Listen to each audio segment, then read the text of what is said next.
ایسی زبان خدا نہ کرے ہمارے منہ میں ہو، ایسی زبان خدا نہ کرے ہمارے بہت ہی مشفق مہربان افضل بٹ صاحب جنہوں نے اتنی خوبصورت محفل کا انعقاد کیا۔ اللہ رب العزت کی اس کاوش کو اپنی بارگاہ میں عزت میں قبول و منظور فرمائے۔ میں اسی شعر کے سائے میں اپنے ایوان سے بلکہ یہ کہتا چلوں کہ جل رہا ہے محمد کی دہلیز پر،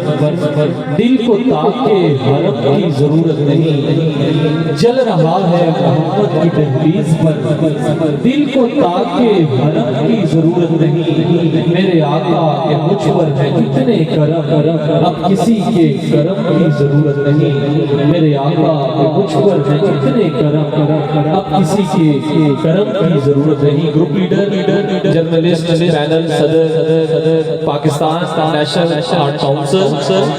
افضل بٹ صاحب اور صدر national press club Azhar Jatoi صاحب، سیکرٹری نیشنل پریس کلب جناب نیر علی صاحب اور جتنے بھی رفقا ہیں، سب کا دل کے تاگرائیوں سے مشکور ہوں، اور